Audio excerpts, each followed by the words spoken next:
मौके पर लिए चलते हैं। दुर्गेश साहू जबलपुर से हमारे साथ मौजूद हैं और अनमोल तिवारी भोपाल बोट क्लब से हमारे साथ जुड़े हुए हैं, क्योंकि भोपाल में भी क्रूज चलाया जाता है। वहाँ की क्या स्थितियाँ हैं वो अनमोल से जानेंगे, लेकिन सबसे पहले दुर्गेश आप ही का रुख करूँगा।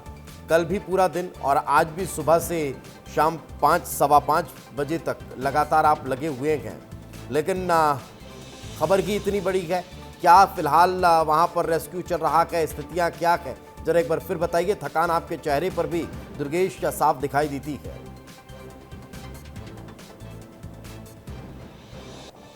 देखिए, चेहरे पे भले ही थकान हो, लेकिन हम हकीकत दिखाएंगे। हम वो तमाम तस्वीरें दिखाएंगे जो जनता को जागरूक कर सकती है, जो इस हादसे की हर हकीकत को बता सकती है। देखिए, यही वो मनुष्य घड़ी थी में जिस वक्त हम बातचीत कर रहे हैं। ये 5 बज के तकरीबन 7 मिनट हो रहा है और इसी 5 बज के 7 मिनट के आसपास ही वो क्रूज उन 31 लोगों को, या यूं कहें कि 40 से ज़्यादा लोगों को लेकर निकला था। और इस वक्त जैसा कि गुरुवार की शाम को जो माहौल था, जो मौसम बन गया था, कुछ वैसा ही मौसम इस वक्त यहाँ पर है। हालांकि उतना नहीं कहूँगा, लेकिन हाँ, मैं बातचीत जब कर रहा हूं दीपेश, तो यहाँ पर तेज हवाओं की आवाज़ आप तक ज़रूर पहुँच रही होगी। और ये स्थिति देखिए, इस समय भी मैं आपको दिखाऊं तो आप लहरें यहाँ पर उठती देख लेंगे। हालांकि जैसा कि मैंने कहा कि उस दिन जैसा माहौल नहीं है, उस दिन जैसे मौसम नहीं है, लेकिन हाँ, कुछ वैसा ही मौसम है। वही घड़ी है, वही समय है जिस वक्त क्रूज उन लोगों को लेकर निकला। और इस मनुष्य घड़ी में आकर, यहाँ स्थिति में आकर आप देखेंगे कि इस पॉइंट पर, जिस पॉइंट को मैं दिखा रहा हूं, हम बार बार उस पॉइंट को इसलिए दिखा रहे हैं क्योंकि ये जानना बहुत ज़्यादा ज़रूरी है कि आखिरकार उस घड़ी में क्या हुआ था। वो आखिरी के 15 मिनट में कहूँगा, वो आखिरी के 15 मिनट उन लोगों के ऊपर क्या बीती होगी जिन लोगों के सामने मौत तांडव कर रही थी, जिन लोगों के सामने ये तय हो गया था कि शायद अब वो नहीं बच पाएंगे। लेकिन उस घड़ी में भी कुछ लोगों ने हिम्मत नहीं हारी, उस घड़ी में भी कुछ बहादुरों ने बहादुरी दिखाई और उन 15 लोगों को जीवित बाहर निकाल लिया। इसी पे इसलिए आप देखेंगे ये जो इंटेक की कार्रवाई चल रही है, वहीं पर कुछ कर्मचारी थे जो दोपहर को मैंने जो एमपीटी के कर्मचारी से बात करी, उसने अपनी स्थितियां बताई कि किन हालातों में जब वो उनको बचाने जा रहे थे तो इन्हीं हवाओं के कारण उनकी जो मिनी क्रूज थी वो भी डगमगाने लगी थी, वो भी स्थिर नहीं हो पा रही थी, इतनी भयानक स्थिति थी। और अब मैं वो स्थान आपको ले चलूंगा यहाँ से। हालांकि उसके पहले यहाँ पर जो पुलिस अधिकारी है, मैं एक बार उनसे सवाल जरूर कर लूँगा, क्योंकि वो भी लगातार यहाँ पर तैनात हैं, वो भी लगातार निगरानी बने हुए हैं। उनकी भी मैं देख रहा हूँ कि 48 घंटे से ज़्यादा की ड्यूटी हो गई है। सभी अपनी अपनी जिम्मेदारी बखूबी यहाँ पर निभा रहे हैं, क्योंकि सवाल उन स्त्रियों का भी है जो अभी भी या तो डूब गई हैं या उनके परिवार अभी भी इंतजार कर रहे हैं। सर, मैं देख रहा हूँ सबकी मेहनत है यहाँ पर, आप लोग भी लगातार बने हुए हैं। अभी पिछले 24 घंटे की क्या अपडेट है सर, क्योंकि बॉडी जो हम तलाश कर रहे हैं वो अब तक नहीं मिल पाई है, क्या अपडेट? इसमें जो टोटल था कि 28 लोगों को अभी तक ज़िंदा निकाला जा चुका है। 9 जो डेड बॉडीज़ हैं वो रिट्रीव की जा चुकी हैं, 4 लोग अभी भी मिसिंग हैं। तो उसी में जो आर्मी की टीम है, एनडीआरएफ की टीम है, एसडीआरएफ की टीम है, वो लोग कल रात में भी काफ़ी देर तक लगे रहे। सुबह से भी फर्स्ट लाइट से लगातार ऑपरेशंस को जारी कर दिया गया था। चूँकि वेदर उतना कंड्यूसिव नहीं है, तो इस कारण से अभी ऑपरेशंस को थोड़ी देर के लिए रोका गया है। अभी जहाँ पे जो नाव थी कैप्साइज हुई थी, अब वहाँ पे जाकर डीप डाइवर्स को नीचे भेजकर प्रयास किया जाएगा। तो इसके लिए एक रैंप बुलवाया गया, उसमें हम जनरेटर रख के नदी में, मतलब जहाँ पे डैम के हिस्से में जहाँ पे डूबा था वहाँ पे लेकर जाएंगे, और जो डीप डाइवर्स हैं वो उसकी मदद से फिर उनको कनेक्शन दिया जाएगा इलेक्ट्रिसिटी पावर। टेक्नोलॉजी का इस्तेमाल किया जा रहा है कि जल्दी से जल्दी तकनीकी रूप से एनडीआरएफ के पास कुछ और भी इंस्ट्रूमेंट्स वगैरह हैं, सोनार है और जैसी चीज़ें, तो उनका भी हम उपयोग करेंगे। उनका भी उपयोग कर रहे हैं, और ये उपयोग करना इसलिए ज़रूरी है कि एक्चुअली 48 घंटे हो चुके हैं इस पूरे हादसे को, और 48 घंटों में 4 लोग अभी भी लापता हैं। उन परिवारों, उन परिजनों के दिल पर क्या बीत रही होगी जो इस समय इंतजार कर रहे हैं अपने परिजन के शव के आने का। बिल्कुल, शव के आने का इंतजार कर रहा है, क्योंकि ये तय हो चुका है कि अब उस दुनिया में नहीं है। लेकिन स्थिति में आगे धीरे-धीरे वहां तक पहुंचिए जहां ये हादसा हुआ। एक क्विक कमेंट में जरा अनमोल का ले लेता हूं, क्योंकि जबलपुर में हुए उस हादसे का देश भर में असर है। एक तरफ जहां छत्तीसगढ़ में भी अलर्ट जारी कर दिया गया है, वहीं भोपाल में क्या स्थितियां हैं, मैं जरा अनमोल से जान लेता हूं। अनमोल।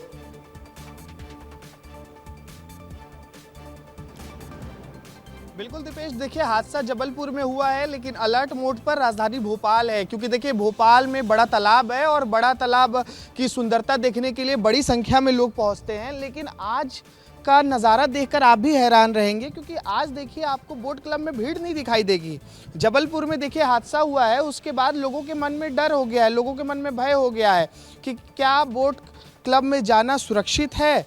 तो इस प्रकार से डर का असर जो है आपको बोट क्लब में देखने को मिल रहा है। आप देखिए यहाँ पर शिकारा जो है लगा हुआ है, कई बोट जो है यहाँ पर लगी हुई है, लेकिन लोगों की भीड़ जो है ना के बराबर है। बस इक्का दुक्का आपको लोग यहाँ पर नज़र आएंगे जो यहाँ पर मौसम का आनंद लेने पहुँचे हुए हैं, क्योंकि अब से कुछ ही देर पहले यहाँ पर बारिश भी हुई है, मौसम ख़राब है, इस वजह से देखिए यहाँ पर फ़िलहाल जो है बोटिंग बंद भी कर दी गई है। तो इस तरीके से यहाँ पर एहतियातन के तौर पर जो है एमपीटी की तरफ से अलर्ट मोड पर रखा गया है। आप देखिए ये एमपीटी का काउंटर है जहाँ पर बोटिंग के लिए टिकट मिलती है। आपको यहाँ एक भी भीड़ नहीं दिखाई दे रही होगी, एक भी लोग कतार में खड़े नजर नहीं आ रहे हैं। और लिखा हुआ है देखिए, बड़े तालाब में लहरें तेज होने के कारण शिकारा बोट का संचालन नहीं किया जा रहा। मतलब कि ये है कि लहरें बहुत तेज है इस वक्त बड़ा तालाब में, और यही कारण है कि शिकारा और बोटिंग यहाँ पर बंद कर दी गई है। इसी वजह से आप देखिए यहाँ पर इक्का दुक्का लोग ही आपको नज़र आ रहे हैं, और फिलहाल जो भी यहाँ शिकारा लगे हुए हैं, जो भी यहाँ पर बोट लगे हुए हैं, वो सब आपको खाली नज़र आ रहे हैं। और सामने में देखिए एक आपको क्रूज़ नज़र आ रहा है। दरअसल देखिए जबलपुर में क्रूज़ हादसा हुआ और उसके बाद एक क्रूज़ यहाँ बहुत पहले से लगा हुआ है, क्योंकि एनजीटी का आदेश आया था कि भोपाल में क्रूज़ का संचालन नहीं किया जाना है। डीजल और मोटर बोट पर भी संचालन पर प्रतिबंध लगाया गया था, तो क्रूज़ भी एक यहाँ पर लगा हुआ है। आप देखिए ये भी एक क्रूज़ है, ठीक उसी तरीके से जिस तरीके से जबलपुर में क्रूज़ का संचालन होता था, लेकिन चूंकि यहाँ पर एनजीटी ने रोक लगा कर रखा है, इस वजह से क्रूज़ का संचालन बंद है। जो एमपीटी के अधिकारी कर्मचारी हैं वो यहाँ पर देखिए ऑब्जर्वेशन कर रहे हैं जो क्रूज़ यहाँ पर लगा हुआ है, जो जेटी यहाँ पर बनाया गया है। लेकिन आप नज़ारा देखिए, आमतौर पर जब आप बड़ा तालाब आते हैं तो आपको बड़ी संख्या में पर्यटक यहाँ नजर आते हैं। बहुत बड़ी संख्या में पर्यटक होते हैं, वो बोट का आनंद भी लेते हैं, लुत्फ उठाते हुए दिखाई देते हैं। लेकिन आप जिस तरह से अलर्ट का जिक्र कर रखे हैं, वही अलर्ट की जब जानकारी जो है वो दे देते हैं। उसके बाद दुर्गेश का रुख करेंगे ग्वालियर से। आपको बता देते हैं ग्वालियर में भी बरगी डैम हादसे के बाद अलर्ट जारी कर दिया गया है। कलेक्टर ने डैम निरीक्षण के लिए निर्देशित किया है। संयुक्त टीम ने बोट क्लब का निरीक्षण किया है। यात्री संख्या और मौसम को लेकर निर्देश दिए गए हैं। बिना लाइफ जैकेट के बोट पर चढ़ने की अनुमति नहीं होगी। हालांकि फिलहाल तो अभी रोक ही लगा दी गई है, लेकिन इसके बाद भी जो तमाम अधिकारी हैं अब वो मौके पर पहुंच रखे हैं, खुद जायजा लेते हुए नजर आ रहे हैं। वहीं बात नर्मदापुरम की भी कर लेते हैं। नर्मदापुरम में भी बरगी डैम के बाद मध्य प्रदेश सरकार के अलर्ट का अवसर दिखाई देने लगा है। मध्य प्रदेश में चलने वाले सभी क्रूज पर रोक लगा दी गई है। तवा डैम पर संचालित होने वाले क्रूज को भी फिलहाल रोक दिया गया है। क्रूज पर रोक लगाई गई है। अब नर्मदा नदी के नर्मदापुरम के जो तवा डैम है उस पर चलने वाले क्रूज का भी संचालन नहीं हो रहा है। तो ये अलर्ट जो है वो देखने को मिल रहा है। वहीं छत्तीसगढ़ में भी अलर्ट देखने को मिला था, मगर अब एक तरफ जहां ये सारे अलर्ट जारी किए गए हैं, वहीं दूसरी तरफ कुछ लापरवाही की तस्वीरें भी दिखा देते हैं। जबलपुर में हुए बरगी हादसे के बाद अब सीहोर जिले में ये लापरवाही की तस्वीरें देख लीजिए। ये बावरी घाट पर नाव संचालन में सुरक्षा मानकों की खुलेआम अनदेखी की जा रही है। यहां इस तरह से लगातार परिवहन होता है। बाइक लेकर के लोग वहां उस नाव पर खड़े हो जाते हैं, अपनी गाड़ियों के साथ खड़े हो जाते हैं, ट्रैक्टर ट्रॉली के साथ खड़े हो जाते हैं। लेकिन अगर ईश्वर न करे कोई बड़ा हादसा हुआ तो ना इन लोगों के पास कोई लाइफ जैकेट है, न इन्हें बचाने के लिए कोई गोताखोर वहां पर नजर आते हैं। इसी तरह की लापरवाही इन्हीं सब नाव के जरिए आमतौर पर होती रहती है। तो नाव से जाते हैं तो क्या क्या सुविधाएं आपको मिलती हैं? नहीं, कोई सुविधाएं नहीं मिलती। अच्छा, तो कुछ छाँव वाव की कुछ व्यवस्था? नहीं सर, कोई भी व्यवस्था नहीं, आप भी देख लो उसमें। अच्छा, जैसे नाव में आप उस पार जाते हैं तो कुछ जैकेट वगैरह या कुछ आपको देते हैं? नहीं नहीं, कुछ भी नहीं। अच्छा, सेफ्टी के लिए कुछ सामग्री? कोई सामग्री। अभी कल आपको पता है जबलपुर में हुआ घटना? नहीं, जबलपुर में बहुत बड़ा हादसा हो गया था, तो उसको लेकर उस पर देखा था। ये बात सत्य है, और यहाँ सुविधा देना चाहिए। कब क्या हो जाए कोई भरोसा नहीं सर। तो अनमोल और दुर्गेश लगातार हमारे साथ जुड़े हुए हैं। यहाँ की तस्वीरें हमने देखी कि कैसे लापरवाही अभी भी नजर आ रही है, लेकिन दुर्गेश इसी तरह की लापरवाही के चलते ये बड़ा हादसा हो गया था।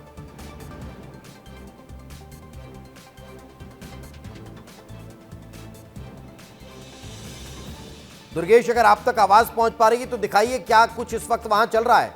दुर्गेश। बिल्कुल दीपेश, देखिए तस्वीरें दिखाऊंगा एक बार फिर, क्योंकि अभी भी जिन 4 लोगों की हम तलाश यहाँ पर कर रहे हैं वो अब तक नहीं मिले हैं।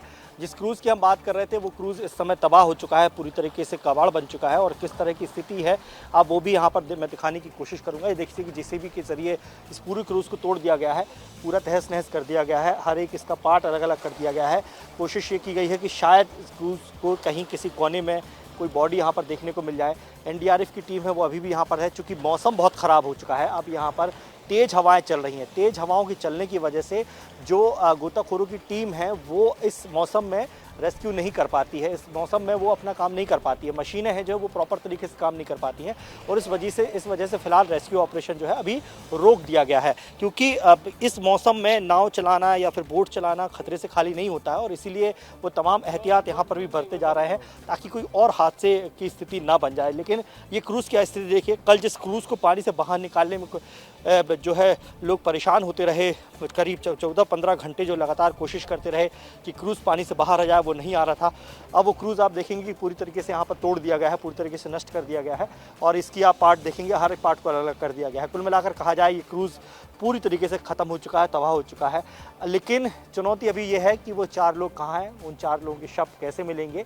फिलहाल पूरा ऑपरेशन यहाँ मैं कहूँगी रेस्क्यू ऑपरेशन अब यहाँ फिलहाल बंद है, रोक दिया गया है। जैसा कि यहाँ पर पुलिस अधिकारियों ने बताया कि रेस्क्यू ऑपरेशन को अब अपडेट किया जा रहा है, यानी कि जो गोताखोर हैं वो जो डीप जाकर यानी कि गहराई में जाकर जो 70-80 फीट नीचे जाकर भी शव को तलाश सके, ये स्थिति बनाई जा रही है। तो उसके लिए हाई वोल्टेज की ज़रूरत पड़ती है और इसीलिए एक जनरेटर यहाँ पर बुलाया गया है, जो जनरेटर अब सीधे पानी में जाएगा और फिर उसके बाद जो ज़रूरी ऑक्सीजन होती है, जो ज़रूरी उपकरण होते हैं जिसके ज़रिए जो गोताखोर है वो गहराई तक जा सके, वहाँ पर जाकर अब तलाश की जाएगी। तो उसकी तैयारी यहाँ पर की जा रही है। जनरेटर की मैं दिखाऊंगा, यहाँ पर आप दिखाई, थोड़ा सा जूम करके दिखाइए, वो जनरेटर यहाँ पर रखा हुआ है, ये देख सकते हैं तस्वीर में दीपेश, वो जनरेटर यहाँ पर रखा हुआ, वही जनरेटर अब जो है किसी न किसी के ज़रिए वो पानी में पहुँचाया जाएगा और फिर उसके ज़रिए हाई वोल्टेज जिसकी ज़रूरत होती है गोताखोरों को अपनी उपकरण चलाने के लिए, वो वहाँ पर दिए जाएंगे ताकि गहराई में जाकर जो है समझा जा सकता है कि जहाँ एक तरफ रेस्क्यू की कोशिशें लगातार जारी है, वहीं वो तस्वीरें एक बार फिर रोंगटे खड़े कर रखी हैं जो इस वक्त आप दिखा रखे हैं।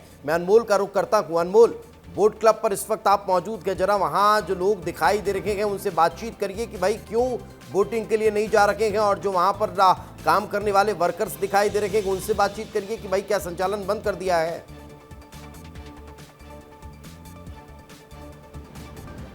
बिल्कुल दीपेश, मैं लोगों से भी बातचीत करूंगा और कर्मचारियों से भी बातचीत करूंगा, लेकिन पहले एक आपको तस्वीर दिखाता हूं। चूंकि बोट क्लब की अगर बात करेंगे तो बड़ा तालाब में इस वक्त जो है लहर काफ़ी ज़्यादा है, इस वजह से देखिए अगर आप देखेंगे तो बोट पर नज़र डालिए, जो बोट लगा हुआ है इस वक्त तालाब में वो आपको देखिए डगमगाते हुए नज़र आ रहा है, जबकि अभी बोट खाली है। अब आप सोचिए कि जब यही बोट लोगों से भरा रहेगा और ख़राब मौसम में अगर इसका संचालन होगा। दुर्गेश कुछ दिखाना चाह रहे हैं। दुर्गेश, आपके पास कोई ताज़ा अपडेट? जी दुर्गेश। बिल्कुल दीपेश, देखिए उस दिन जब क्रूज बिल्कुल डूबने की स्थिति में पहुंच गया था, तब वो जो 15 लोगों की जिंदगी बची वो कैसे बची, ये भी एक कहानी है, ये भी बहादुरी की एक जुबानी है जो यहाँ पर हमने देखा। क्योंकि हमने दोपहर को जो एमपीटी के कर्मचारी बताया कि ऐसी स्थिति बनी थी, वो पहुँचा था। लेकिन इस वक्त हमारे साथ इंटेक के कर्मचारी हैं, ये वो कर्मचारी हैं जिन्होंने सबसे पहले उस क्रूज़ को, उस डगमगाते की क्रूज़ को देखा और फिर उसके बाद कूद कर आए। सर, थोड़ा सा हम इस समय आपका जिए और आप पूरी कहानी बताइए, एक्चुअली हुआ क्या था उस दिन? उस दिन हुआ क्या था कि जैसे मौसम में 2-3 दिन से बदलाव आ रहा था, तो उस दिन शाम को करीबन 5:30-6 बजे के 6-6:15 बजे के आसपास क्रूज़ आ रहा था और अचानक से मौसम का बदलाव हुआ। मौसम का बदलाव, क्रूज़ डेली चलती है, वो मौसम का बदलाव हुआ तो वो यहाँ से घूम के जा रहा था, तो इतनी तेज़ से हवा आई जिसकी वजह से वो अंदर आके डूबने लगा। तो हमारे लड़के लोगों ने देखा, फिर सब फैल गए, उन लोगों को जो अंदर कूद गए, जो आ रहे थे उनको कूद के बजाय किसी को, सब हमारे पास सेफ्टी का सामान रहता है, जैसे रस्सी हो गई, सेफ्टी जैकेट, रिंग हो गई, तो वो सब लेके जिससे जो बन के लेके आए वो लेके आए, सबको बताया, सबको बचाया जिससे जो हो सके, जितने आदमी हो सके उतने ही बचाया। वो नाव डूबते डूबते आगे आई, फिर अंदर चली गई। अभी हमारे पास तो इतने प्रोफेशनल इक्विपमेंट नहीं रहते कि हम अंदर जा पाए, तो जितना हो सके उतना किया। फिर मैं भी आ गया, हमारी टीम भी आ गई, फिर सब धीरे धीरे प्रशासन भी आया। कितने लोगों को आप बचा पाए थे? आप लोगों ने कितने लोग? हाँ, हमने टोटल 16 लोगों को बचाया था। 16 लोग जो जिंदा थे और 4 लेडीज़ थी जो निकली थी तब मृतक थे, डेथ हो गई थी उनकी। हाँ। आप लोग यहाँ पर क्या कर रहे थे, मतलब कौन सा प्रोजेक्ट चल रहा है? यहाँ पे जल जीवन मिशन का प्रोजेक्ट चलता है, हमारी कंपनी है HF इंफ्रा।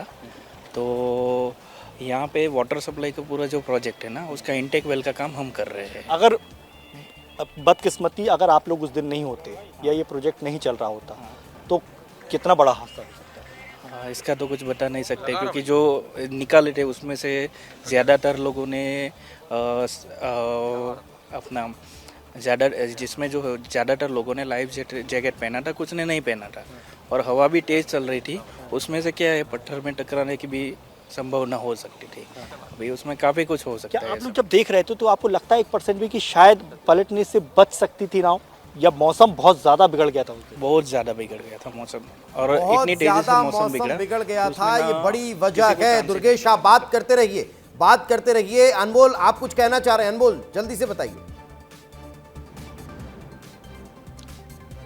बिल्कुल, देखिए बोट क्लब में क्या सुरक्षा व्यवस्था है, हमारे साथ बहुत से कर्मचारी हैं। ये बताइए, यहाँ पर जिस तरीके से जबलपुर में हादसा हुआ है, फिर यहाँ पर क्या अलर्ट किया गया है? अलर्ट तो करा गया है कि हमारे कहने सब व्यवस्थाएं, लाइफ जैकेट हैं, रस्सी हैं, लाइफ बेल्ट हैं, सही व्यवस्था को रखा है हमने। और जब हवा आती है तो हम इससे पहले ही बोटिंग उसको बंद कर देते हैं। हमें दूर से ही दिख जाता है, हवा आने से पहले मालूम चल जाता है दूर से। इतनी बड़ी झील है, 50 किलोमीटर लंबी झील है, वैसे हमें मालूम चल जाता है जब आती है तो किनारे हवा। लोग क्या डरे हुए हैं कि संख्या कम है? नहीं, डरे हुए तो नहीं है, मतलब रोड ऊपर से बंद है, इसी के कारण बंद कर रखा है। थोड़ा सा आदेश है, यही कारण है बंद कर दिया गया है। अनमोल, बात करते रहिए। फिलहाल आप दोनों का बहुत बहुत शुक्रिया हमारे साथ चर्चा में जुड़ने के लिए। लेकिन फिर यही कहेंगे कि सावधानी आपको और हमको भी बरतनी है, लेकिन जिम्मेदारों की जिम्मेदारी भी आपको और हमको याद दिलाती रहनी है। अगर कहीं इस तरह की परिस्थितियां निर्मित हो तो आप पहले ही उन लोगों को आगाह कर दीजिए।